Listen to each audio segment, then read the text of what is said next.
Hello, and welcome to Deep In Pact, a proud member of the Doof Network, where we dive deep into our both most nice and accurate work 5 years on. Coming up next is Elliot Diebold. And that was Ruben Morehouse. Yes, and we are back to talk about Fide 10.5. So 10.4 ended with Mags and Molly preparing to do a familiar relationship with each other, or Mags proposing that to Molly. And we don't continue that beat immediately. Blake has gone away to walk around a ice rink, just for a relaxing walk.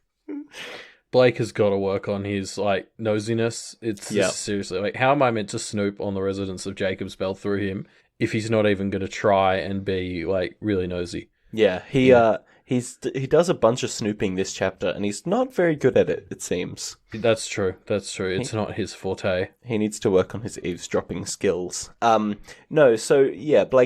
gives Mags and Molly some space to work out their ritual, I suppose, which makes sense. Although I don't think it's super necessary. It's nice of him.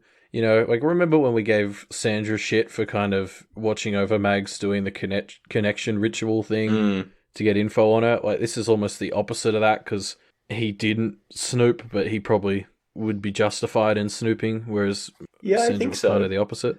I mean, it's not like Mags and Molly's relationship was super nice and not volatile.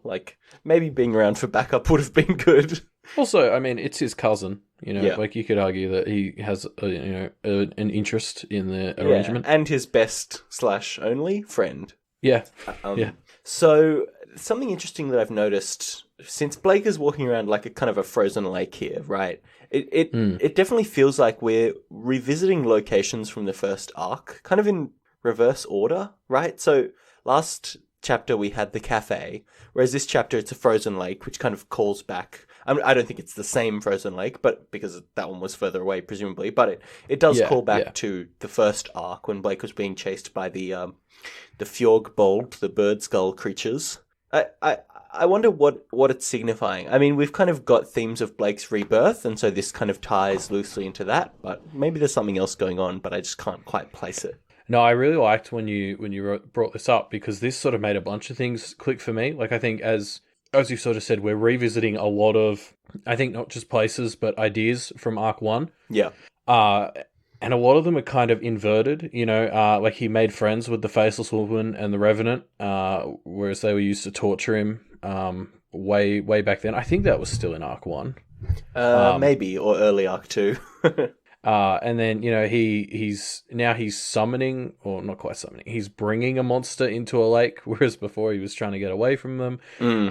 He just got attacked by a crazy ghost rather than, going out and kind of taking control of them. Yeah. And then obviously he was sort of the one helping to manipulate people in the cafe, whereas Laird was the one doing that to him last time. So there's sort of, I think, Arc 10 is sort of, really going to be all about Blake finding his place in the New World, and we've sort of talked about that a lot. And we're seeing this as I think there's a lot of intentional contrasts and comparisons being made to last time he sort of made his place in Jacob's Bell. Yeah, I guess it makes sense for it to be an inversion of Arc 1, because Blake's position in the mirror is inverted from what it was before, with Rose being in the mirror. And he's also a very different person. Yeah. Probably the best word. Maybe the answer is that it's just a way of put him in similar situations to the ones that he was in before and contrast how he acts now to how he acted in Arc 1. Yeah, I think so.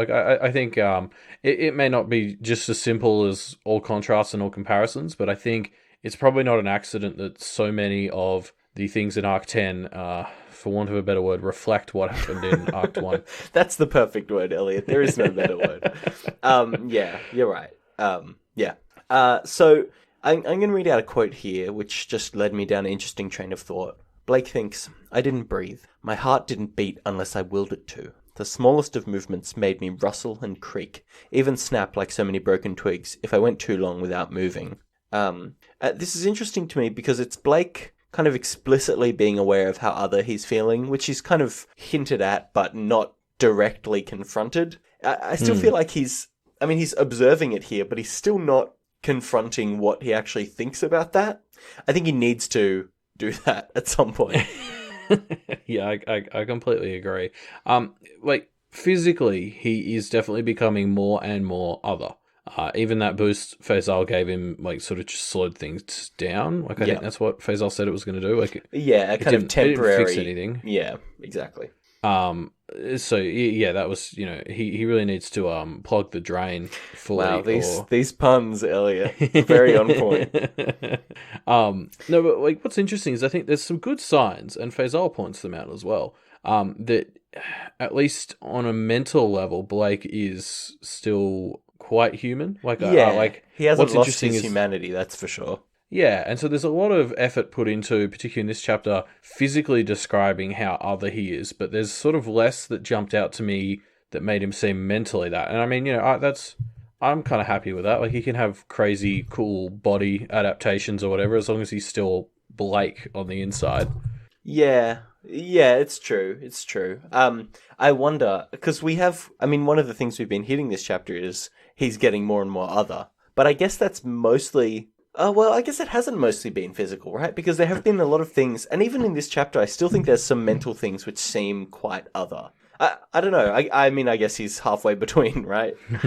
Yeah, I guess we'll talk about it more, but I definitely walked away from this chapter with a sense that he mentally is coming out a bit more on top of things. Physically, I completely agree, not at all. He's physically a mess when it comes to his humanity, but I think, like... from a mental and emotional standpoint, he's doing a lot better than he was in 10.1. Maybe that's what Faisal's thing mostly fixed. I don't know. I guess we'll see. Yeah, let's discuss that a bit more when we get to the scene with the cars. I think there's some more thematic relevance there that we can bring up again. But for now, Blake's on the ice rink, and Faisal appears and talks to him. And they have this conversation that further expands what they've been discussing about angels and demons and the conflict between them and where humans kind of fit in this equation. And Faisal seems to think that humans fit generally to tip the scales slightly towards good. Yeah, so there's a ton I want to talk about here. So first of all, one of the quotes I wanted to pull out that Faisal mentions is he says, "My motives aren't angelic, but I do believe our actions are necessary." Talking about him and Johannes's overall motivations. And I do hate to say it, but this makes me a little bit more pro Faisal. I mean, he's a good boy. Capital G, good boy. There's so many mentions of his tail swishing in this chapter, and it's just... Yeah. Okay, They contrast so well with how powerful and regal he is. I loved it because I was looking it up. I saw the same thing, and I kind of in my head forget that he is a dog. And he's described as an Afghan hound, which if you don't know what it looks like, it's like a very shaggy kind of... I mean, it is relatively regal looking of a dog. It looks like the kind of dog that a king or queen would have. But it's still just funny to think about such high concepts of morality coming from the mouth of a dog. Yeah, those little reminders kind of humble his position a bit. Yeah. But yeah, anyway, I just sort of wanted to say I have given angels and in general the side of good kind of a bit of shit for perpetuating this shitty system. So I do want to give Faisal props for not just sticking with that and kind of trying to do something a bit different and bringing about change, as we'll talk about a lot later. I still probably think him and Johannes are on the wrong path to bring about that change, but at least they're trying. Yeah, fair enough. I mean, Faisal kind of talks about later we'll get to this in a second. I think you have more to say here before we start diving into this. Yeah. So the only other thing I wanted to bring up is Faisal quickly mentions that angels don't really have an inherent methods of communication. There's no angel radio in this universe. Or apparently some of the bigger ones might, but Faisal's just kind of guessing. And I think this really highlights to me one of the issues I have with the good is that they're all just kind of still doing their own thing and in a way kind of being selfish about it. Like, why aren't they coordinating? Just coordinate. Like, what are you doing? Theoretically have the power to be able to communicate with each other. I think about this, and I think I contrast it to demons, right? And obviously, demons don't communicate with each other because they're chaotic, and any interactions that demons have are kind of animus and aggressive towards each other. Well, they thrive in chaos. Like they represent entropy. So. Yeah. Like, of course, they're not really communicating. They're all just running around fucking shit up. Obviously, we've got Mann, Levin, and Lewis, so we know that to some extent, at least some of the higher-ups of them network quite well. But, it would make much more sense for the good guys to, coordinate, because they're all on the same side, right? Like, why not just work together? I do like, thematically that Blake was the closest to the demons when he was on the other side of the mirror. Now that he's kind of reflected, he's dealing more with angels, which is a kind of fun thematic beat. I hadn't thought of that. Yeah, that's a good point. Yeah, which presumably means the inverse. Rose is now mostly dealing with the lawyers, and she seems to explicitly invoke their aura a few times. Anyway, so they're talking about all kinds of things. I think one of my favorite parts about this conversation was Blake kind of bemoaning that he didn't see a creation mirror to match the abyss that is, in his mind, destruction. And there's some interesting points that Faisal brings up. One that I quite like is the abyss isn't necessarily destruction, it's change, and change is a form of creation, which I think is interesting because we're now kind of explicitly seeing that through Blake, right? He is... he may have thought he was a person, but he wasn't actually a really, a real human before. But now he's gone into the abyss, he's come out, and he is something that seems to have a more aware, possibly a stronger foothold in the universe, just because he is more aware of what he is. Well, yeah, I mean, as you said, it ties into what Blake is going through right now very well, because Blake has sort of been thinking of drains bad, and Faisal sort of challenges that, and he says the drains may just represent change, and that doesn't inherently have to be bad. And obviously they talk a lot here about humans and free will and where they sit into things, and I think like that all sort of ties together here. Blake is someone who is, I think Faisal uses the term one step away from being human, to the point where it doesn't really matter, and he's just undergone a change, and it's sort of now a bit up to him whether it's good or bad. And so, like, I think thematically it fits into the current struggle of Blake really well. This idea of finally sort of challenging the concept of the drains as inherently bad. Because, like, no doubt, it's a miserable fucking place, but change is hard, right? Well, I don't know. Like, this is the thing. Everybody says, hey, the drains is such a miserable place. And yes, we did see it as quite bleak, but the life that Blake had before he went to the drain, compared with the life that some people seem to lead in the drain, putting aside the blackfish, which I think was the worst part, it wasn't, it was a slum. Like, it was a slum, and it was about as bad as being in a slum in the real world is. Blake already lived in a kind of, karmic slum in the real world. So really, to him, being in the abyss was maybe a small step up from what his life was like outside of it. I think for me, I'm more coming at it from this perspective of if the abyss or the drains or whatever we're calling it now do represent change, the miserableness of it and the way it's trying to grind you down is just sort of pushing you to change, because like, as I just said, like, change is hard, it's uncomfortable, it's tough. Hopefully, though, it's worth it when you come out the other end. And so the people kind of suffering in the drains are also the people who needed to change but kind of refused to. And I mean, that has interesting implications for Green Eyes now that I think about it, kind of considering she skipped out. Yeah, well, she has changed, right? Like, obviously she changed a lot in the drains, but maybe this wasn't her final form, as it were. Yeah, so I'm very interested to see where we go with Green Eyes, because I hope it's nothing bad, but let's talk about that more when we get there. Yeah. So, yeah, heading back to Faisal and his whole thing with Blake that you mentioned, I like this bit where Blake tries to talk about humans as a sort of choir of angels and try to convince himself that they're all inherently good because he doesn't want to be have the option to be bad, basically, is my understanding of what he's going for here, which, I don't know, like, it seems like a bit of a reach, but I like the idea. It does feel like a reach, doesn't it? But I like the way Faisal counters this isn't to disagree with the idea, because Faisal does kind of see it as an interesting idea. The way he counters it is just kind of pointing out to Blake, like, who are you trying to convince here? Yeah. And then, I mean, yeah, Faisal's kind of like, I think you're doing a pretty bang up job, which is like, nobody has actually said that to Blake. And I was just like, so happy when someone finally did. Someone took his side, finally. Yeah, someone finally said, hey, you know what? You've been fucking trying, and props for that. And it was just like, star. Oh my God, it took 10 arcs, but we finally had someone say this to Blake. Gold star for Blake. Anyway, but yeah, so obviously we've already touched on it a bit, but I think the big thing here is the concept of like the abyss representing change. And I wanted to tie this into the grander scheme of Pact, because like something we've talked about a lot on here is that Pact is representing this world order that is kind of shit, but it rewards those who are at the top, and it encourages self-perpetuation.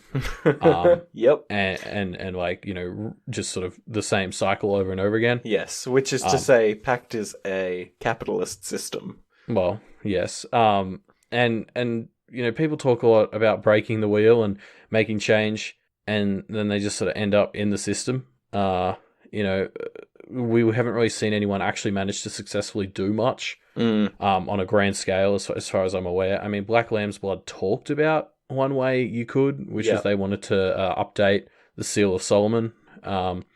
Speaking of, I mean, Solomon obviously brought about change a couple of thousand years ago with the Seal of Solomon. Yeah. But it seems like when you want to do something like that, you've got like a hell of a large amount of baggage to bring with you to try and get everyone like to agree to the change. Yeah. Especially because the people who matter are the people who are benefiting the most from the current system.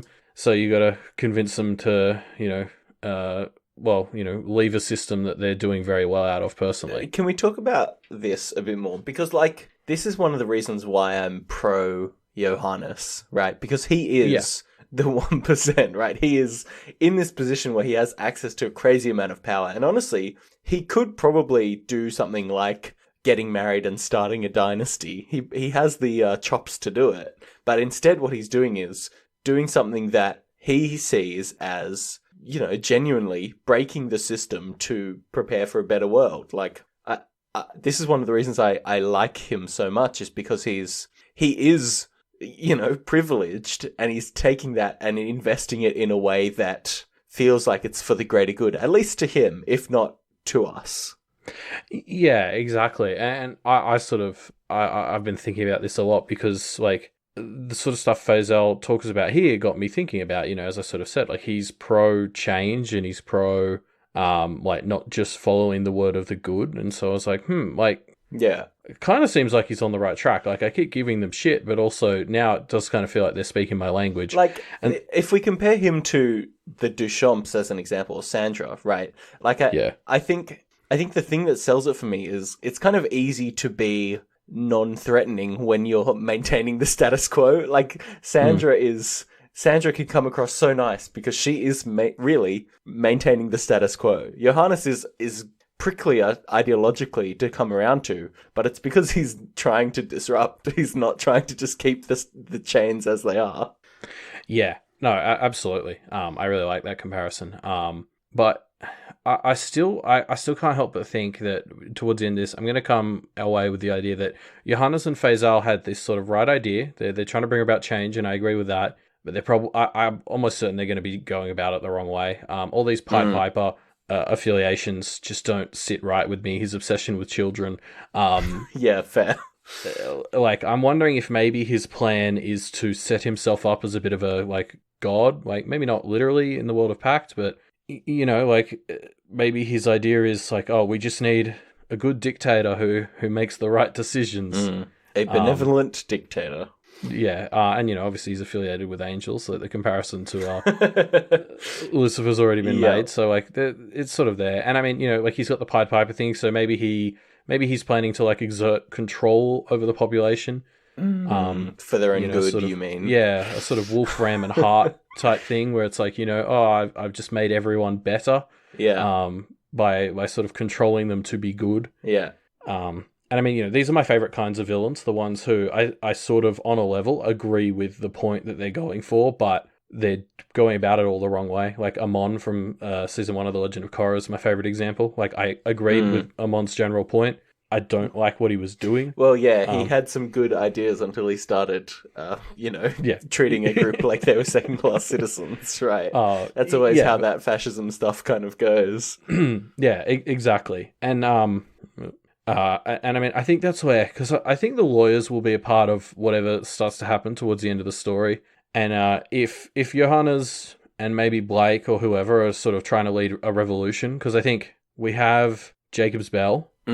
And it's this perfect opportunity to try and bring about a new system, at least in a local sense, because currently Sandra, at least, is fighting to establish, a lord-based system, same as what everywhere else seems to have.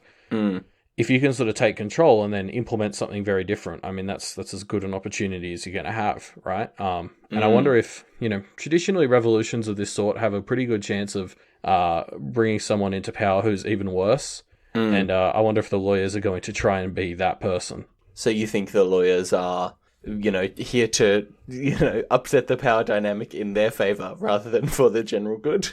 I mean, I definitely don't think that they're for the general good, so sure. Yes. Okay, fair enough. But yeah, like, I'm very interested to see where we go with this Jacob's Bell stuff, but I have a feeling it's going to, my guess at the moment is it's going to start to turn into this thing of, like, the ideology of a new system versus the old system, and then I have a feeling the lawyers might sneak in and just fuck everything up. Okay, well, we'll see, I suppose.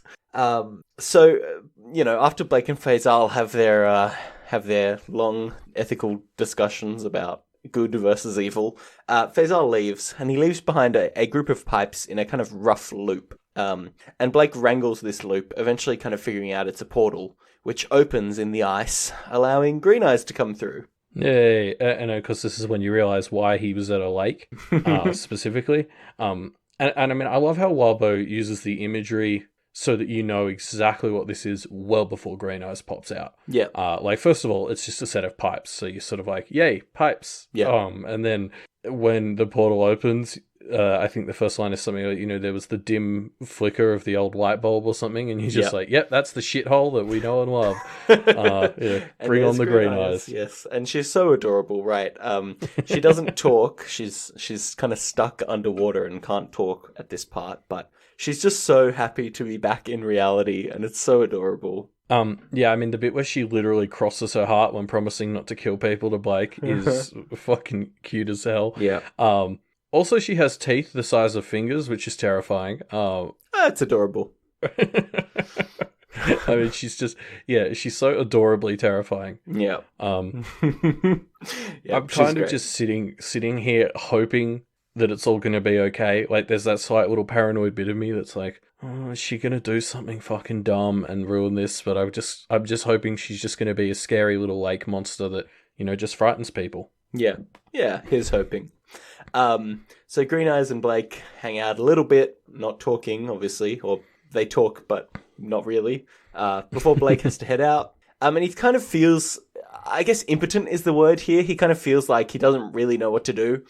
And so he decides, what should I do? I'll just go after one of the families. Let's fuck with the Behaims. Sorry, the way you just phrased Green Eyes and Blake communicating reminded me of the Faceless Woman and the Revenant for some reason. Yeah, you're right. It is, isn't it? Like, they should go on a double date. It'll be great. So before Blake goes off to harass the Behaims, is probably the best word for it, he has, like, a couple of interesting thoughts about, like, what he wants to do.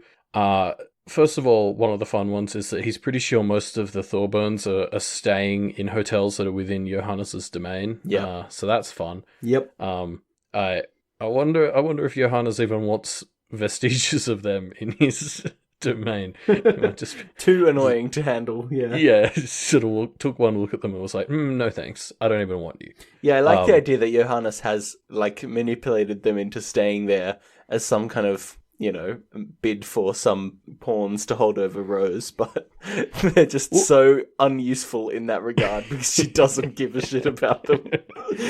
Well, I mean, the great thing is, and this is very packed, he wouldn't even need to manipulate them to stay in town because it's just because of what he represents in the structure of Jacob's Bell. All the hotels are there anyway, so it's just naturally things fall that way, and he set it up like that. It's very good. Yeah. But so the other thing Blake does before going to harass the Behaims is he ruminates on where he stands with Rose. And this is obviously something this arc has dealt with quite explicitly a number of times because it's on a lot of people's minds, not just Blake's. Yeah. And, like, I think he's coming more around to being okay with her. Like, in 10.1, he was basically ready to kill her, and I mean, so was I. And then in 10.2, he basically told the Faceless Woman and the Revenant that he hadn't really decided what he had plans to do with her, Yeah. Like, basically implying that murdering was still on the cards. Yeah. And then here he says his main goal is he just wants to clear her head and get her back to normal. Yeah. Which is, like so far away from where he was ever since we got the reveal that she fucking lied to him for the whole first 7 arcs. Yeah. So, this for me is one of the bits that I put on the column of mentally he's not such a murderous other anymore. Yeah, which is fair because he has kind of cooled on murdering her, which I guess is a good thing. It doesn't feel like I should be giving him points for that, but all right, Blake.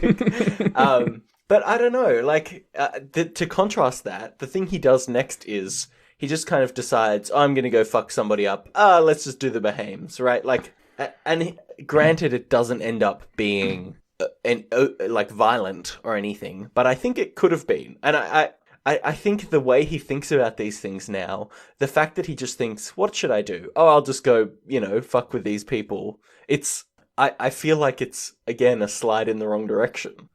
Honestly, to me, this feels like textbook old school Blake. This was a classic Blake plan TM, which was Behaims. That was the whole plan. Yeah, that's fair. Maybe this is a sign that he's back to normal.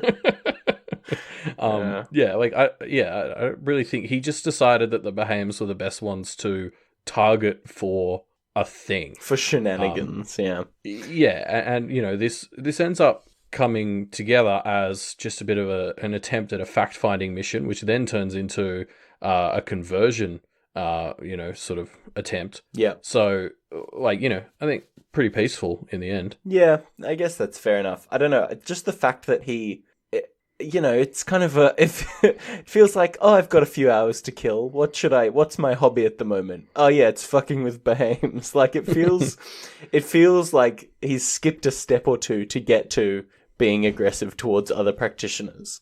Yeah, he doesn't really have anywhere else to go, to be fair. That's sort of part of his thought process before ending up at the Behaims is, we know Blake can't sit still, and he doesn't really have anywhere else to go, so he just goes to do this. I suppose you're right. So Blake jumps over to the Behaim's house and sees them kind of rallying for war. A bunch of cars, but he isn't able to actually get inside to where people are meeting, so he kind of scopes it out for a little bit and then decides to follow the first set of Behaims that he sees. They jump into a car, so does Blake, and he just starts listening. Yeah, it's a pretty decent information gathering plan. It doesn't really work out that way, but it was an alright attempt. Yeah. An interesting thing that happens here is he jumps into the car and he kind of times closing of the car door on his side of the mirror reality with them closing the car door on their side of the mirror reality. And this is just something that was interesting to me because, it's Blake kind of ruminates on how the two worlds being linked works, but he still doesn't have a very strong grasp of interactions of how that works. Which indicates, one, he didn't really ask Rose that much about it, which, in character. But, if I was Blake, establishing rules for how things work would have been one of my first things that I did. He kind of just vibes it out. Yeah, I agree. And I feel like we sort of had some similar ideas early in the book, where we were getting frustrated with Blake and Rose a bit for not being nerds like us and just wanting to, test all the limits and do it very scientifically. You know, Rose probably did want to, but Blake wasn't helping. Yeah. Because that would be very Rose. But I agree. I'm very much I'm the sort of person who would have just scientifically started testing the limits of this world. But Blake is a much more freeform worker than us. Yeah, I guess. I guess that's literally his character that was made for him, right? Yeah, true. So he's listening to these two Behaims, and they're having such a, I don't know, mundane conversation. It's about the war and things that are going on, but it feels very unexciting, as in it's not exciting to them. I'm assuming they don't go to war all the time, but it feels relatively normal for them to be in this situation. Remember we saw in Toronto a number of times, particularly with the young Behaims, that this sort of stuff, the things Blake goes through on a day-to-day basis are once in a lifetime things for the average practitioner. Yeah. We keep sort of needing reminders that normal practitioners can just have a normal life. Yeah, I guess. Maybe that's the point of this, isn't to show that they're used to this. It's just that they're practitioners, yes, but they're also people, unlike Blake, who is kind of consumed by his role in the Pactverse. I mean, I guess that's... maybe that's a bad example, because Blake is kind of explicitly designed to be a role in the Pact universe, but I don't know, it feels like he should be able to have a bit more of a life. Just jumping on that, I don't know if we've actually explicitly said this on the podcast yet, but like the idea of such a like Pact deals with meta-textual stuff so much, and so the idea of the protagonist having been created in universe as well as like for the text is just so good. I don't think we've actually mentioned that till now, so I just want to officially say that it is so good. It's classic Pact. In fact, like that's probably why I should have seen it coming the most, because it's such a Pact thing to do, to be like, hey, we have this protagonist who seems really well designed for this book, because in the book he was well designed for the book. Yeah. No, it is good, isn't it? And it I love how it just ties together so many interesting things of like even what we're talking about here, the fact that Blake, is obsessed with being a practitioner, and that's literally all of his life. Well, yeah, okay, that makes sense, because it's literally all of his life. Yeah. But anyway, sorry, yeah. Yeah, so Blake's kind of snooping on them, but of course, as soon as the conversation gets to anything interesting, they notice Blake, because he is bad at snooping. Yeah, these bad snooping skills are going to be the death of me. This is my least favourite thing about Blake. Like, if he becomes a murder monster, but part of it is he becomes good at snooping, I'll call it a draw. Yeah, so he's just sitting in the back of the car listening. He could have, crouched down behind the seats. He could have done anything, but he just kind of sits there waiting for them to notice him. It's kind of stupid. I think early in the conversation, he mentions he was crouching. Oh, okay. But then... obviously, when he is noticed, he says he just sort of is able to stare directly into the reverse mirror. Yeah. So I have a feeling he maybe lost track of the fact he was meant to be crouching. Yeah. As he went. I don't know. Yeah, I think so. Blakey goober. Anyway, the Behaims notice Blake, and rather than immediately take action, there's an interesting few moments where they kind of just have a conversation. I mean, not even a few moments, a few minutes, right? They converse about the state of the Behaim family, and Blake kind of chit-chats to them before they finally kick him out of the car. Yeah, he sort of actually has an opportunity to have them hear him out, because they don't know what his deal is, so they can't really do anything quite so easily, or not confidently, that they're not confident that they could do something before he can kill them. Yeah. And he, does a little bit to assuade their fears in that regard, but not enough to fully get rid of them. But I'll give him a pass for that, because I think if he had done too good a job, they maybe would have just attacked him. So he's sort of trying to walk that line. Yeah, so the interesting thing about what Blake does here is he's kind of... we've talked about him, whether he's becoming more other or not. I do like that he kind of does take a little bit of delight in acting like a spooky monster. It would be fun to be a mirror monster. I remember this happened at the start of Act 1, when he was kind of jumping around to the mirrors in the Thorburn house, almost instinctively. And I love the way he acts here, just kind of keeping them on edge. Yeah, and again, because this is Pact, it no doubt helps with his, performance. So the fact that they don't attack him may have something to do with the spirits enjoying him putting on a bit of a show. Yeah, I suppose so. I mean, I enjoyed it, so that must mean the spirits enjoy it too.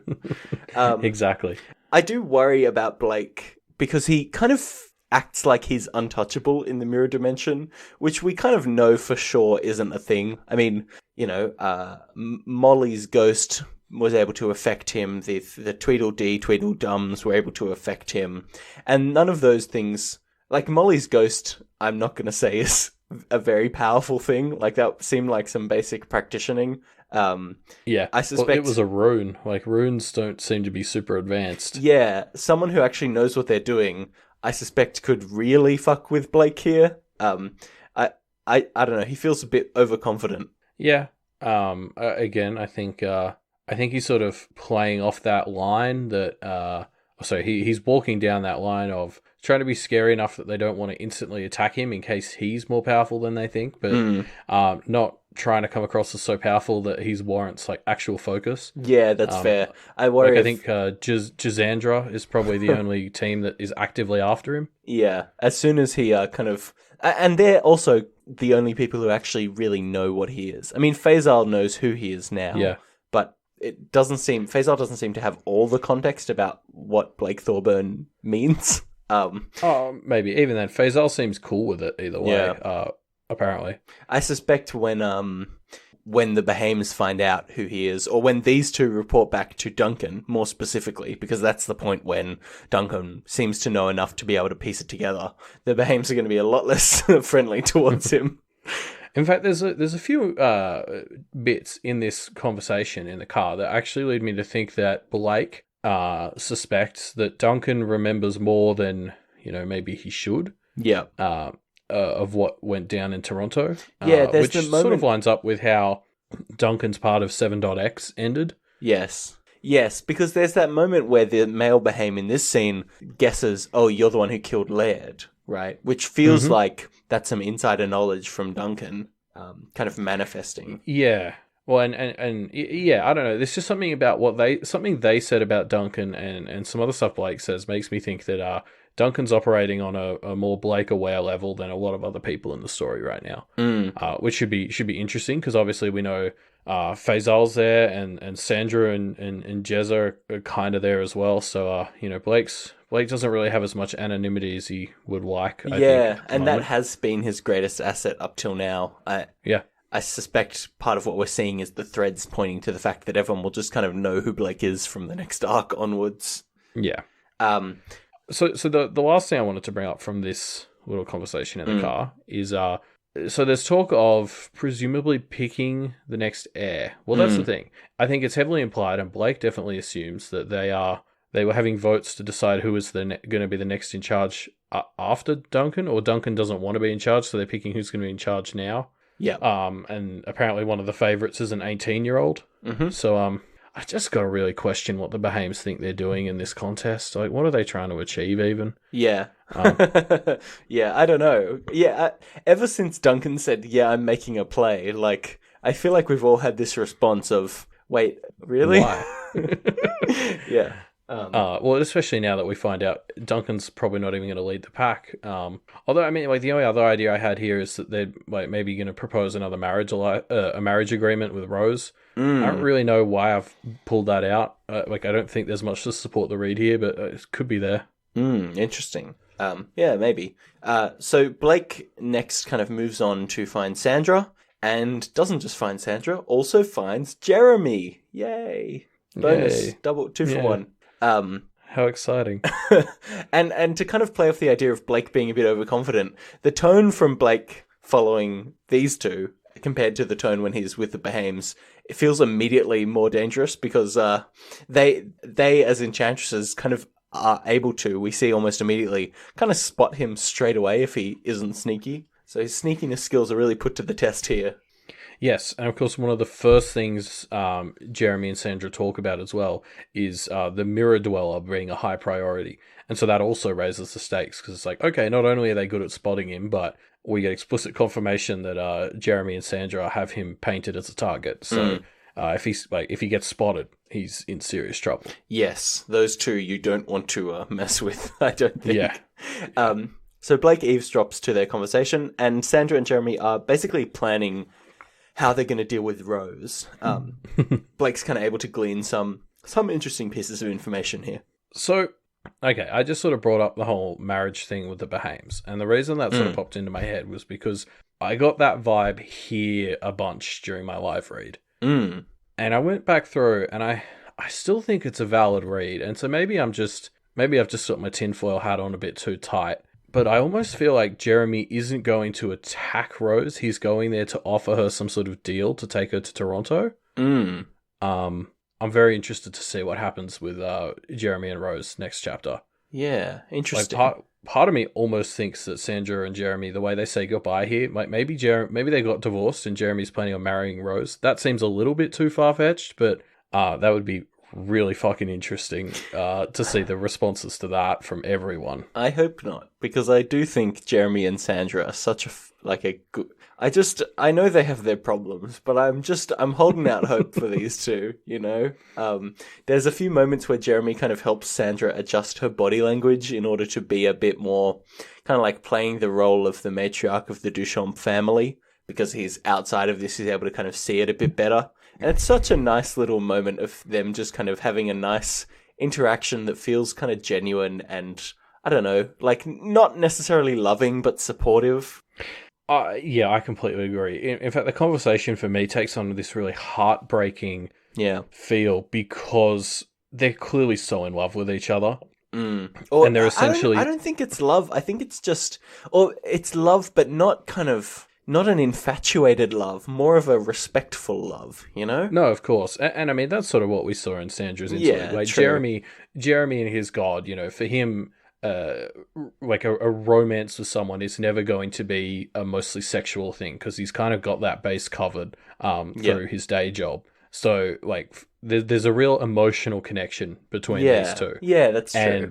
And there's a real sense that they've been reunited a bit, and they both clearly want to be with the other one, but because of the paths they've chosen, they can't do that. So there's a sort of goodbye sense, and I mean, you know, it's just as heartbreaking as most of the other interactions we've seen with them in the last 5 years, where there's this sense of they just want to be together, but for different reasons they can't.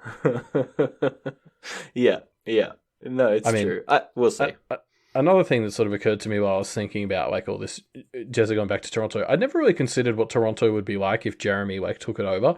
Imagine it'd be a pretty lively place with an acolyte of Dionysus in charge. You'd think it would become quite hedonistic, which is Toronto a hedonistic city contemporarily? Maybe we're getting hints.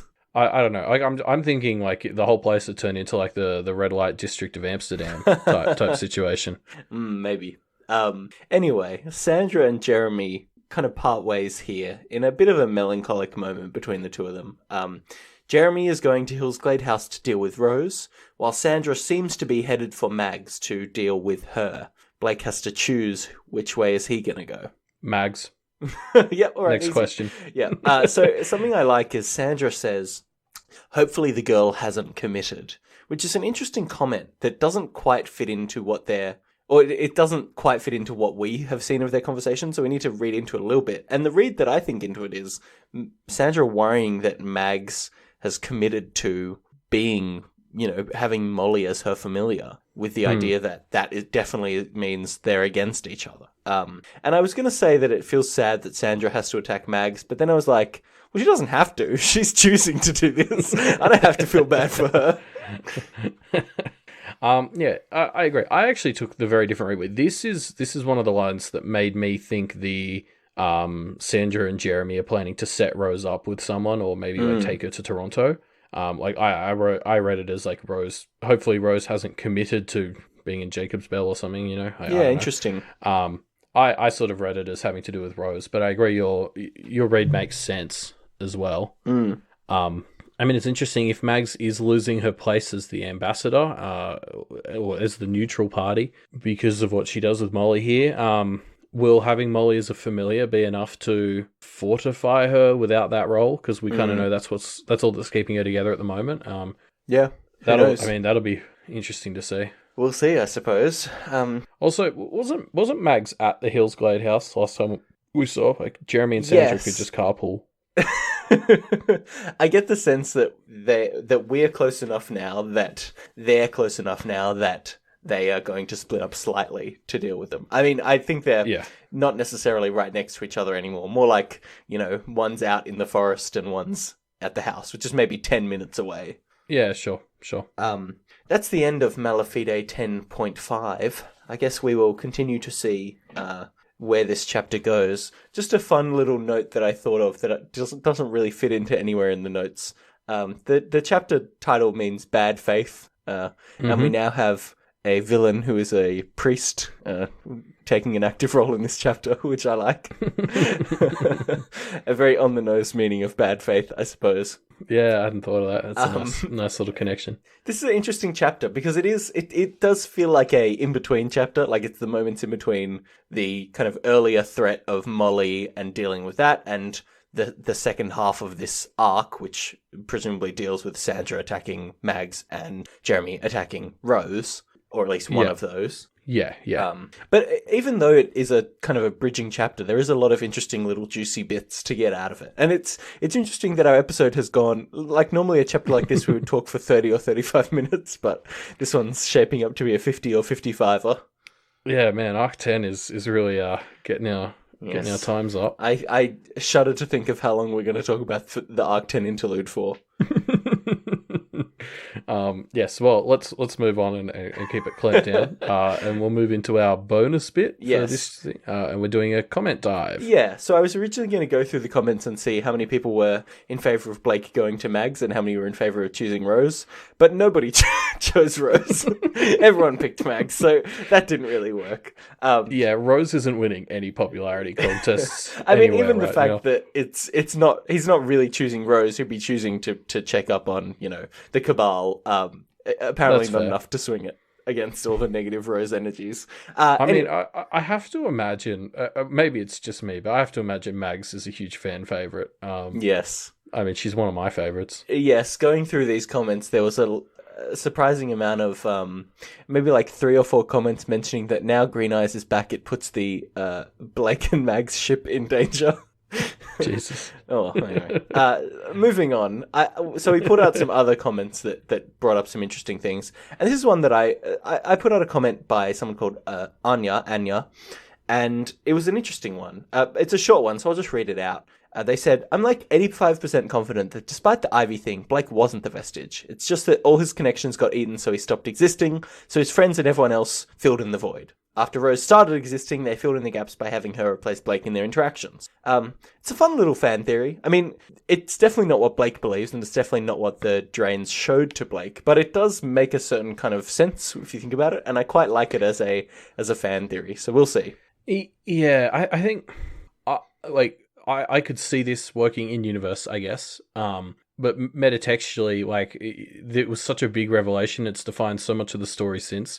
It would be a little weird for just to hit the undo button. Yeah, do a quick Control Z. Yeah. Yeah, on the Blake as a vestige twist. So I think that not long after it, I sort of started talking about how I was thinking that maybe there was Rose original, and then she was closer to cut in half than a vestige copy made. I talked about how it's not just that Blake was designed, it's that both of them were. And I still think that's probably the case, and I think that lines up better with Anya's sort of take. There are parts that are Blake original that have slotted into there are parts that are Rose original that now belong to Blake that have gone back to Rose because of the connection cutting. Is this making any sense? No, it makes sense. As an example, I'd be interested to hear what you think is a Rose original, or belonged to the Rose half that now belongs to the Blake half and then back again, I guess. Yeah. Well, so I think things like Alexis, I think maybe Alexis was a friend of the original Rose. And there's maybe some truth to the Carl stuff because we got the confirmation that Carl's real. So Alexis would be something that she was friends with the original Rose. They got cut in half and it turned into something that was on Blake's half because Rose Senior didn't want those connections to be that strong with Rose. She wants her conquesty Rose. Yep. And then obviously during the fallout with her, those connections sort of snapped back to the current Rose as the closest thing. Yeah, interesting. Okay, makes sense. That was my comment, and I like the spin that you've brought to it because it allows this fan theory to still kind of live on in a more metatextually consistent way. Yeah, exactly. And so I've pulled out a comment by quite possibly a cat, which is a very fun username. And quite possibly a cat brought up that demons can hurt gods. We've seen this in the Drains. Yeah. So it's interesting that like, you know, Barb is up in the attic, while Jeremy is apparently going to, you know, storm the door in with his god powers. Yeah, I guess to spin off of this as well, we know that Barbatorum can deny people access to the afterlife, which is presumably severing a bond between the human and the god. So maybe there's something there. Yeah, I mean, we don't know enough about what the afterlife situation is in Pact, to sort of weigh in. Like, you know, is it, like, are there afterlives for each god? Is that a thing where a god, if a god or a set of gods gets powerful enough, they get their own afterlife dimension they control? Like who knows? But yeah, you're right. Barbatorum's been set up to disrupt your fundamental connection to the afterlife, which, you know, it ties into religion a lot. Yeah, and obviously now we have like a religious man going to fight Rose while Barb's is up in the attic. Yes. It should be fun. Yeah, I like the idea of Barbatorum potentially being able to sever Jeremy's connection to Dionysus. That would be an interesting way for that to play out. Yeah, especially because I'm assuming that for a fair amount of acolytes, promises of what you get in the afterlife is an important part of the deal. I mean, what is Jeremy hoping to get in the afterlife that he doesn't already kind of get provided for now? I mean, I don't know, but if your choice is like a good afterlife or a bad afterlife that goes for eternity, you know, you're going to do what you can to get the good one, presumably. Yes, I wonder why Diabolists, I mean, you know, maybe Diabolists think, hey, going to a bad afterlife, if it's ruled by a demon that I served, wouldn't be so bad. I don't know. I don't know if anyone's that dumb. I assume they're just not thinking of that stuff when they make their dumb mistakes that put their whole lineage in danger. Short-sighted. Yeah, anywho. Yeah. So those were some comments from when this chapter first came out 5 years ago. Thanks for joining us for this episode discussing Malafide 10.5. If you feel like we didn't quite discuss Malafide 10.5 enough and you want to discuss it more, the place to do that is in our discussion thread, which will be linked in the episode description down below. Yes, and of course we'll be hitting up Malafide 10.6 the day after this chapter airs on our Twitter, which is @MediaMDPodcast, as I jump into live read it for the first time. Yes, yes, exactly. Our Twitter @MediaMDPodcast is one way to get in touch with us, but another great way would be to head to duffmedia.com, which is the home of this show and all the other great shows on the Duff Media Network, including the Duffcast. They just released an episode talking about The Wicked and the Divine, which is a comic book that has ideas of theology in a modern world tied into it as well. So if that's your jam, which it might be, considering that's kind of what we're talking about here in Pact, you should check out The Wicked and the Divine as well.